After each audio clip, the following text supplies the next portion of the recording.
ഓം ശിവസ്വരൂപത്തിലൂടെ ഒരു തീർത്ഥയാത്ര ഭാഗം 6. ചിത്സ്വരൂപികളായ ആത്മഭാവങ്ങളെ സാദരം സപ്രേമം നമസ്കാരം.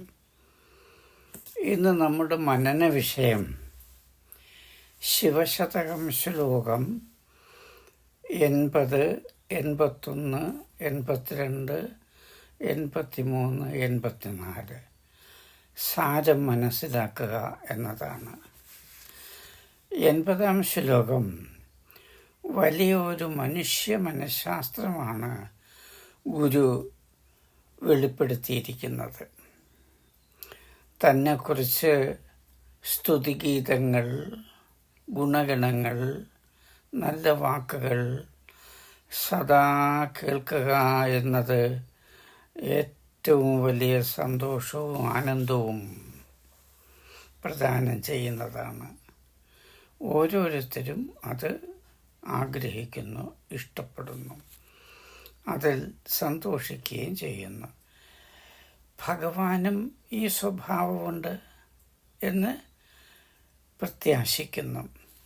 എന്നാൽ മനുഷ്യനെ സന്തോഷിപ്പിക്കുന്ന, ആനന്ദിപ്പിക്കുന്ന ദിവ്യ ഔഷധമായ ഈ സ്തുതിഗീതങ്ങൾ താൻ ഈശ്വരനോട് നടത്തിയിട്ടുമില്ല. നിരന്തരം സ്തുതി വചനങ്ങൾ കേൾക്കുക എന്നത് ഭഗവാനെ സന്തോഷിപ്പിക്കാൻ തന്നെയാണ് ചെയ്യുന്നത്.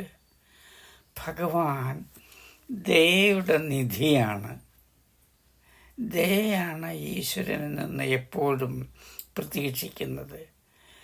ശിവപരമാത്മാവ് ആഗ്രഹിക്കുന്നത് തൻ്റെ ഭക്തൻ ശിവനെ തന്നെ കണ്ടെത്തണം എന്നതാണ്.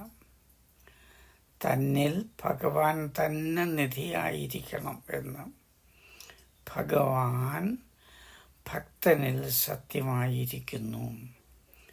ഭഗവാൻ നിത്യവും അനുഗ്രഹം ചൊരിഞ്ഞുകൊണ്ട് ഭക്തനിൽ വിരാജിക്കണമെന്ന് ശ്ലോകം 81 ഓർമ്മിപ്പിക്കുന്നു. ഈശ്വരകാരുണ്യം കടൽ പോലെ സീമാരഹിതമാണ്. കരുണയും ദൈവവും ഒന്ന് തന്നെ. മാനവൻ സംസാരസാഗരത്തിൽ മുക്തി നേടുന്നതിന് മുങ്ങിക്കഴിയുന്നു. അതായത് മാനവൻ സംസാരസാഗരത്തിൽ മുഴുകിക്കഴിയുന്നു. ആ കടലിൽ നിന്നും വേറിട്ട് ഭക്തർക്ക് മറ്റൊരു ഉന്മയുമില്ല. ഉന്മ എന്ന അഭേദാനുഭവം ഉണ്ടാകണം. ഭഗവാനെ കാരുണ്യക്കടലായിട്ട് കാണുക. അപ്പോൾ സത്താപരമായ ഏകതയും അനുഭവപ്പെടും. സംസാരസാഗരത്തിൽ നിന്നും കര കയറുന്നതിന് ഭഗവാനാണ് സഹായിക്കുന്നത്. അതിൽ തന്നെ ആഴണം വാഴണം നിത്യവും. 82, 83 ശ്ലോകസാരം ഇപ്രകാരം സംഗ്രഹിക്കാം. ആമ്പൽപ്പൂക്കൾ നക്ഷത്രജാലങ്ങളാണ്. ആകാശത്ത് നിറഞ്ഞു നിൽക്കുന്ന നക്ഷത്ര സമൂഹം ആമ്പൽപ്പൂക്കൾ പോലെയാണ്. ഒരു പൊയ്കയിലെ പോലെ അത് കാണപ്പെടുന്നു. ചന്ദ്രനാണ് കാമദേവൻ്റെ സാരഥി. അതിന് അനിർവചനീയമായ ആകർഷണം കൊണ്ട് ചന്ദ്രന് ശോഭയുണ്ട്. അത് മനുഷ്യനെ മതിപ്പിക്കുകയും ചെയ്യുന്നു, ആനന്ദിപ്പിക്കുകയും ചെയ്യുന്നു. എന്നാൽ ശിവൻ്റെ ധൂർജടിയിൽ കുടുങ്ങിയിരിക്കുന്ന ചന്ദ്രന് പൂർണ്ണമായിട്ട് ശോഭ പ്രകടിപ്പിക്കാൻ കഴിയുന്നില്ല. ആകാശം ഒരു വലിയ ആമ്പൽ പൊയ്കയാണ്. അത് നക്ഷത്ര കുസുമങ്ങൾ വിടർന്ന് പ്രകാശിക്കുന്ന അമ്പിളിമാമന് പ്രകാശം നൽകുന്നത് അമ്പിളിമാമന് പ്രകാശം നൽകുന്നത് ആമ്പൽപ്പൂക്കൾ ചെയ്യുന്നത് പോലെ തന്നെയാണ്. വെൺകിരണാവലികൾ കൊണ്ട് ആമ്പൽ പൂക്കൾക്കിടയിൽ തിളങ്ങുന്ന ചന്ദ്രനെ കണ്ടിട്ട് കാമദേവൻ തൻ്റെ സാരഥിയാക്കി മാറ്റുന്നു. ആമ്പൽപ്പൂക്കളും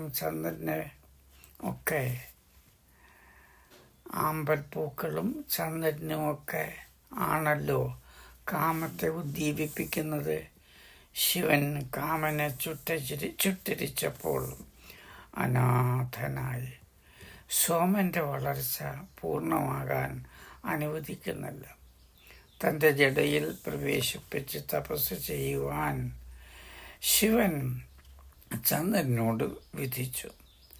അതുകൊണ്ട് എന്നും ചന്ദ്രൻ ഒരു കലയായി അവശേഷിക്കുന്നു. സോമൻ എന്ന നാമവും ശിവനിഷ്ടമല്ല. ഉമയോടുകൂടി എപ്പോഴും ഇരിക്കുന്ന യഥാർത്ഥ സോമൻ സ പ്ലസ് ഉമ ശിവനാണല്ലോ. കാമാരിയായ ശിവന്റെ പേര് സോമസഖിയായ ചന്ദ്രന് വന്നത് ശിവന് ഇഷ്ടമല്ല, കവിഭാവനയാണ്. ശിവന്റെ തപപ്രഭാവം കൊണ്ട് ചന്ദ്രന്റെ ശോഭ മങ്ങിപ്പോകുന്നു. തപസ്സിൻ്റെ ഫലം മോക്ഷമാണ്. മനുഷ്യന് മുക്തി യാഥാർത്ഥ്യമാകുന്നത് തന്നിലെ സത്യത്തിൻ്റെ പൂർണ്ണ സ്വരൂപം കണ്ടെത്തുമ്പോഴാണ്. പൂർണ്ണതയിലെത്തുമ്പോൾ പക്വതയും പൂർണ്ണത പ്രാപിക്കും. കാമമലങ്ങളെല്ലാം മാറി ശിവനിൽ ലയിക്കാനാണ് ചന്ദ്രൻ തപസ് ചെയ്യുന്നത്. ആത്മഭാവങ്ങളെ ശ്ലോകം 84 ഏറ്റവും പ്രധാനപ്പെട്ട ഒരു കൃതിയാണ്, കാവ്യമാണ്. എണ്ണിയാലൊടുങ്ങാത്ത വൻ തിരമാലകളുള്ള ആകാശഗംഗയെ ശിരസിലേക്ക് സ്വീകരിച്ച് ശിവൻ അതിനെ അലങ്കാരമാക്കി ഇരിക്കുന്നു. അതിസുന്ദരമായ ഒരു കൽപ്പന. ഇളകാതെ സദാപി ചിദംബരത്ത് ശിവൻ വർത്തിക്കുന്നു. അങ്ങേക്ക് നമസ്കാരം. എണ്ണിയാലൊടുങ്ങാത്ത മാറ്റങ്ങളും മറിമായങ്ങളും അലകൾ സൂചിപ്പിക്കുന്നു, തരംഗങ്ങൾ. പ്രപഞ്ചം വൈവിധ്യം നിറഞ്ഞതാണ്. ആകാശഗംഗ അതിൻ്റെ പ്രതീകമാണ്. ആകാശം അസീമമാണ്, അനന്തമാണ്. അതിൻ്റെ പ്രതീകമാണ്, അനന്തതയുടെ പ്രതീകം ആകാശം. തിരകൾ കടലിൽ അടങ്ങിയിരിക്കുന്നു. എല്ലാ പ്രപഞ്ചവും ശിവനിൽ നിറഞ്ഞിരിക്കുന്നു. ശിവൻ പരമമായ പൊരുളാണ്. പ്രപഞ്ചപ്രവാഹം ശിവനൊരു അലങ്കാരമാണ്. സത്യം ഒരിക്കലും കളങ്കിതമാകുന്നില്ല. അത് സചേതനമാണ്. പുതിയ പുതിയ ഭാവങ്ങൾ പുതിയ പുതിയ രൂപത്തിൽ തഴച്ചു വളരുന്നു. ശിവന്റെ വാസസ്ഥാനം ചിദംബരമാണ്. അവിടെ ഈ പ്രപഞ്ച നാടകം ആടുന്ന നടരാജന്റെ രൂപത്തിൽ ശിവനെ പ്രതിഷ്ഠിച്ചിരിക്കുന്നു.